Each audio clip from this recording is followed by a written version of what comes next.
Good morning to all of you students. Welcome to Daffodils online classes.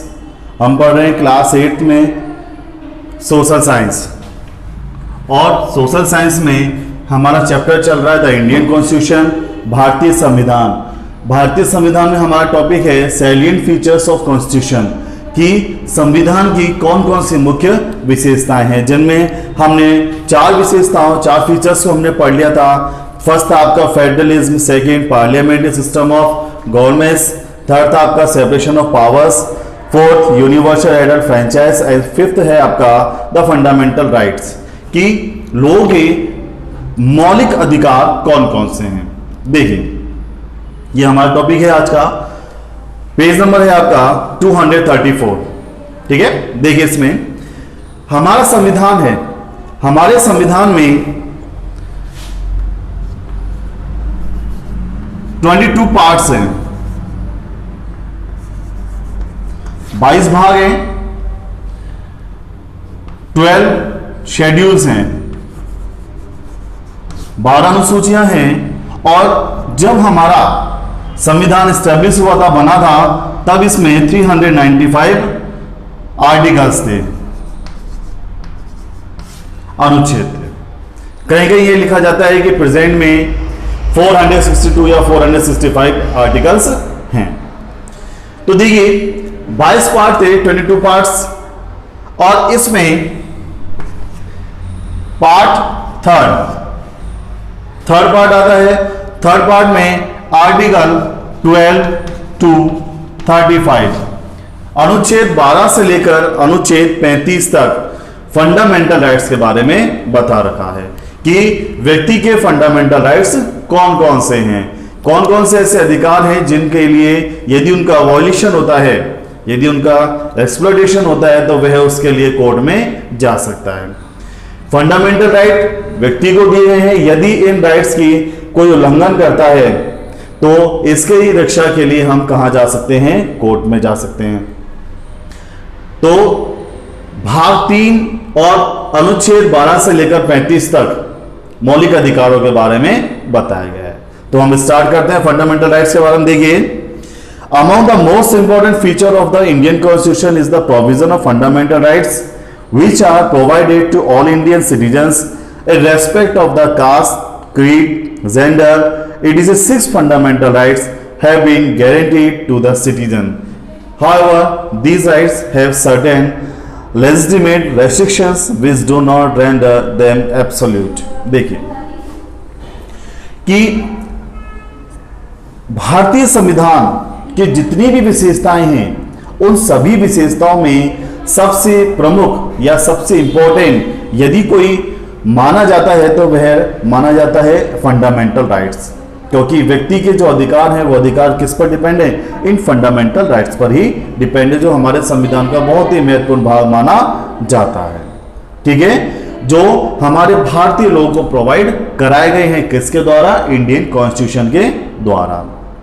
अब इसमें क्या है कि किसी भी व्यक्ति से किसी भी प्रकार का कोई भेदभाव नहीं किया जाएगा, जैसे कास्ट जाति के आधार पर, क्रीड नस्ल के आधार पर, जेंडर लिंग के आधार पर, बहुत सारी ऐसे रीजन है जिनके आधार पर किसी भी व्यक्ति के साथ कोई भी भेदभाव नहीं किया जा सकता। ठीक है, हमारे संविधान, जब हमारा संविधान बना था तब हमारे संविधान में 7 फंडामेंटल राइट्स थे, 7 मौलिक अधिकार थे।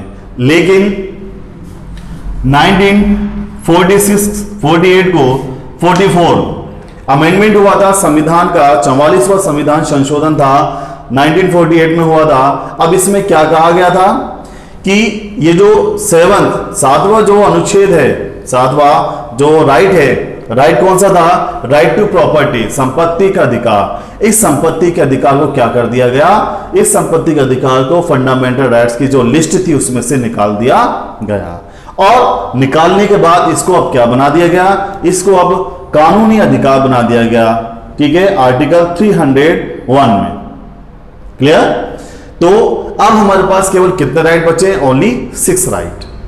ठीक है, और इन 6 राइट के बारे में हम कैसे अब पढ़ते हैं कि कौन कौन से राइट हैं जो हमें कॉन्स्टिट्यूशन के द्वारा दिए गए हैं। देखिए, हमारे संविधान में फंडामेंटल राइट्स 7 दिए गए थे, लेकिन प्रेजेंट में कितने दे रखे हैं? 6, जिनमें से पहला आता है आपका राइट टू इक्वलिटी, समानता का अधिकार, राइट टू फ्रीडम, स्वतंत्रता का अधिकार, राइट अगेंस्ट एक्सप्लॉयटेशन की शोषण के विरुद्ध अधिकार, right to freedom of religion, धार्मिक स्वतंत्रता का अधिकार, कल्चरल एंड एजुकेशनल राइट, संस्कृति और शिक्षा का अधिकार, और छठा आता है आपका राइट टू कॉन्स्टिट्यूशनल रेमेडीज की संवैधानिक उपचारों का अधिकार। तो इनको हम पढ़ते हैं, थोड़ा सा देखिए। सबसे पहला आता है right to equality, article 14 to 18, अनुच्छेद 14 से लेकर 18 तक राइट टू इक्वलिटी के बारे में दे रखा है। इसमें देखिए इक्वलिटी बिफोर लॉ। अब इसमें क्या है? It means all persons are equal before law. अब देखिए इसमें क्या है कि हर व्यक्ति को कानून की नजर में समान समझा जाएगा। कोई भी व्यक्ति हो, चाहे वह अपर क्लास का हो, चाहे वह लोअर क्लास का हो, ठीक है, चाहे वो रिच हो, अमीर हो, कैसा भी व्यक्ति हो, उसको कानून की नजर में एक समान समझा जाएगा। No discrimination on the basis of religion, race, caste और सेक्स, कि किसी भी व्यक्ति से किसी भी आधार पर भेदभाव नहीं किया जाएगा, जैसे धर्म के आधार पर, जाति के आधार पर, नस्ल के आधार पर, लिंग के आधार पर, किसी भी प्रकार से कोई भेदभाव नहीं किया जाएगा। All citizens have access to all public places, सभी व्यक्तियों को कहीं भी पब्लिक प्लेसेस पर आने जाने की स्वतंत्रता है, वह आ जा सकते हैं, ठीक है, और उनसे किसी भी प्रकार की कोई मना नहीं की जा सकती, जिससे हम बोला जाता है अस्पृश्यता का अधिकार, कि किसी व्यक्ति से छुआछूत नहीं की जाएगी। और citizens have equal access to employment, कि हर व्यक्ति को रोजगार के अवसर दिए गए हैं, कि रोजगार यदि कोई वैकेंसी निकलती है तो वैकेंसी में ऐसा नहीं कि भाई कोई अपर क्लास हो तो उसको पहले ले लिया जाएगा, कोई लोअर क्लास है उसको बाद में लिया जाएगा, नहीं। इसमें सभी के लिए एक क्राइटेरिया दे रखा होता है, यदि उस क्राइटेरिया में सभी लोग आ रहे हैं तो वह रोजगार प्राप्त कर सकते हैं। तो रोजगार देने का अधिकार भी किसमें था? आपके राइट टू इक्वलिटी में। क्लियर? सेकंड आता है आपका right to freedom, article 19 to 22। इसमें देखिए freedom of speech and expression, की कहीं भी भाषण देने की स्वतंत्रता, अपने बातों को अभिव्यक्त करने की स्वतंत्रता दी गई है। ऐसा कहीं भी नहीं है कि आप अपनी बातों को नहीं रख सकते, आप कहीं भी कैसे भी अपनी बातों को रख सकते हैं, जो संविधान के साथ हो। संविधान के अगेंस्ट, संविधान के बाहर जाकर हम कुछ भी नहीं बोल सकते। संविधान में जो दे रखा है हम उसके अकॉर्डिंग ही बात कर सकते हैं।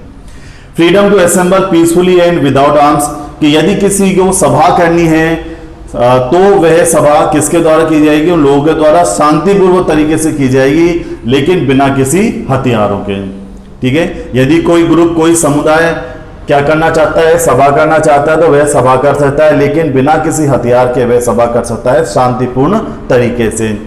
Freedom to form association and unions, उस कि कोई भी ग्रुप है उसको संगठन बनाने की स्वतंत्रता दी गई है, उसको संघ बनाने की स्वतंत्रता दी गई है, जैसे मजदूर यूनियन है, ठीक है। इसके अलावा बहुत सारे जो कम्युनिटीज हैं वो अपने अपने ग्रुप बना लेते हैं, यूनियन बना लेते हैं, ठीक है। तो ये सब स्वतंत्रता किसमें दी गई है? इस कॉन्स्टिट्यूशन में।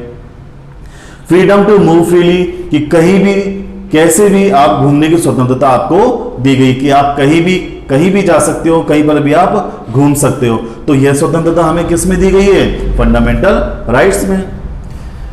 Freedom to decide in any part of the country, कि आप कहीं भी भारत में कहीं भी आप रह सकते हो, निवास कर सकते हो।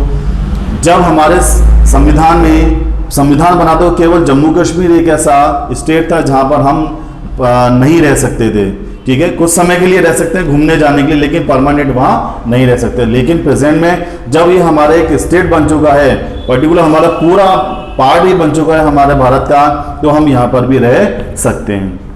Freedom to practice any profession of occupation, और हर व्यक्ति को स्वतंत्रता दी गई है कि वह कोई सा भी व्यवसाय चुन सकता है, कोई सा भी वह प्रोफेशन चुन सकता है, ठीक है। तो ये सब किस में दिया गया है? Right to freedom 19 to 21। और इसके अलावा राइट टू लाइफ, जीने का अधिकार है, वह अनुच्छेद 21 में दे रखा है। राइट टू एजुकेशन, आरटी का जो अधिकार है वह अधिकार किस में दे रखा है, आर्टिकल 21A में दे रखा है। ठीक है, वो आपकी बुक में नहीं, लेकिन मैंने आपको थोड़ा सा बता दिया है। अब नेक्स्ट आता है आपका राइट अगेंस्ट एक्सप्लॉयटेशन। ये आता है आर्टिकल 23 और 24।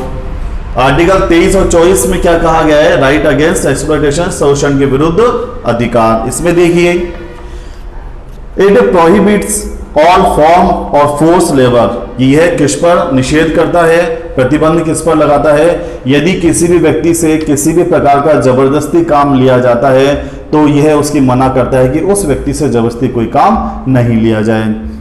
It prevent child labour, children working under 14 of age, कि यह चाइल्ड लेबर को रोकता है, बाल श्रम जिसे बोला जाता है उसको यह रोकता है। जिस बच्चे की एज 14 साल से कम है उसको कहीं भी काम करने की मना है, कोई भी व्यक्ति उसको कहीं भी किसी भी जगह पर काम में नहीं यूज में ले सकता। ठीक है। Prevents traffic in human beings, मानव की जो तस्करी होती है, मतलब ह्यूमन ट्रैफिकिंग जिसे बोला जाता है।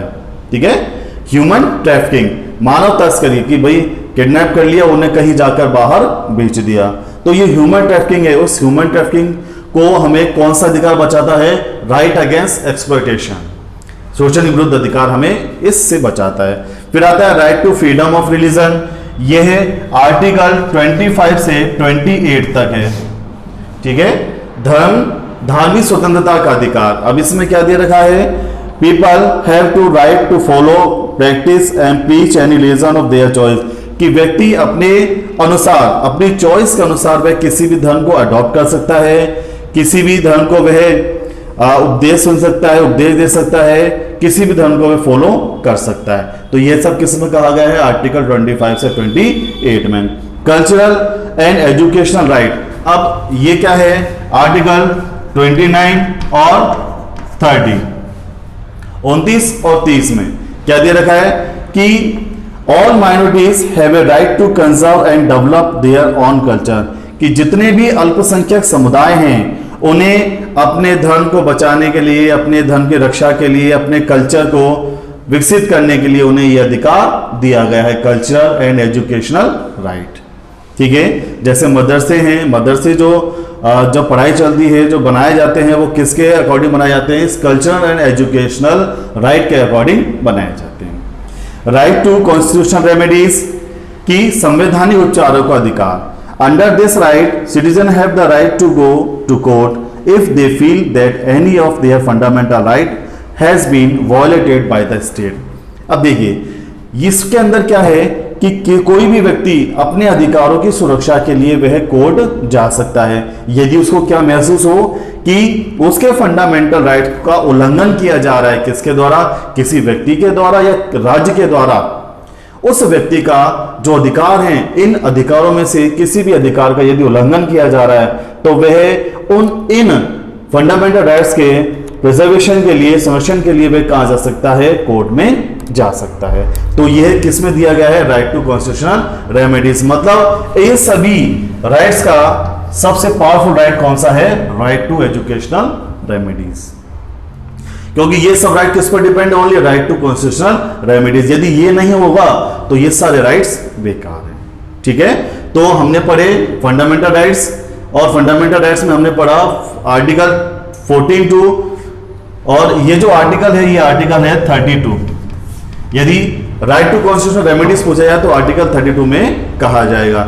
ठीक है, आर्टिकल 12 से लेकर 35 तक किसमें दे रखा है, फंडामेंटल राइट दे रखे हैं। पार्ट यदि पूछा जाए पार्ट आता है वो 3rd। तो ये हुआ आपका फंडामेंटल राइट्स, और नेक्स्ट वीडियो में हम पढ़ेंगे फंडामेंटल ड्यूटीज। Thank you.